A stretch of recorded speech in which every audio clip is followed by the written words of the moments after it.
आज हम मस्तक नहीं झुकाएंगे कविता का शेष भाग करेंगे। आगे की पंक्तियां इस प्रकार हैं।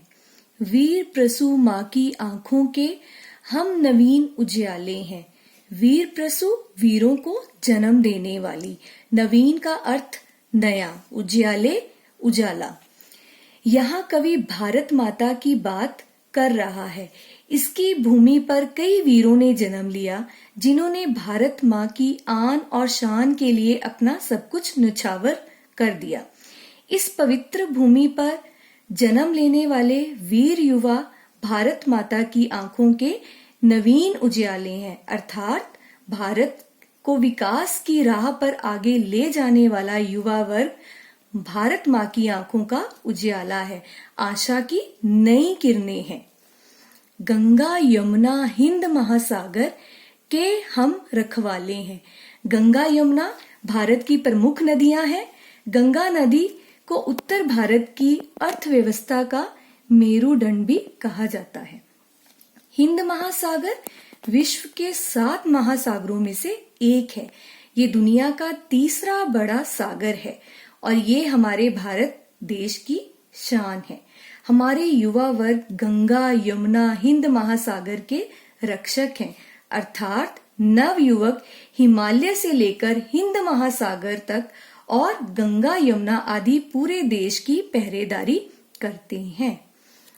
हम हैं शिवा प्रताप, रोटियां भले घास की खाएंगे, मगर किसी जुल्मी के आगे मस्तक नहीं झुकाएंगे। जुल्मी का यहाँ अर्थ है अत्याचारी।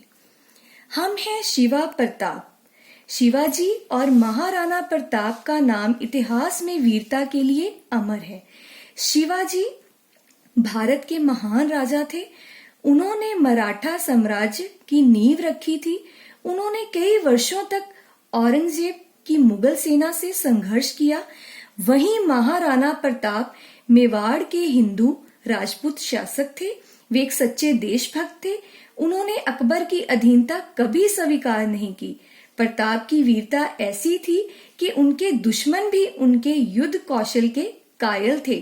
इन योद्धाओं ने कभी दुश्मन के आगे सिर नहीं झुकाया और संघर्ष के समय घास फूस खाकर दुश्मन से लड़ते रहे और कभी हार नहीं मानी। कवि कहता है कि हम भी इन्हीं की संतानें हैं, उन्हीं के वंशज हैं।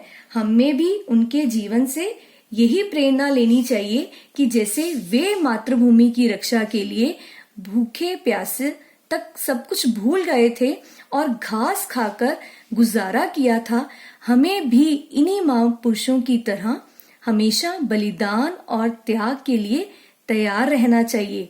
हमारे युवा वर्ग भी वीर शिवाजी और राणा प्रताप की तरह देश की रक्षा करेंगे और कभी भी अत्याचारी या अन्याय के आगे अपना मस्तक नहीं झुकाएंगे, अपना सिर नहीं झुकाएंगे।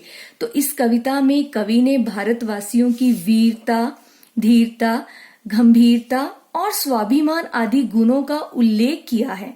भारतवासी शांति के दूत हैं, जो पूरे विश्व में शांति का संदेश फैलाते हैं।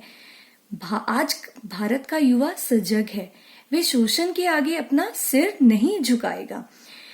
तो इस कविता के माध्यम से कवि देश के युवाओं को आगे बढ़कर देश की सेवा करने के लिए प्रेरित कर रहे हैं। कविता के इस भाग से संबंधित वर्कशीट आपको दी जा रही है। इसे हल कीजिए। धन्यवाद।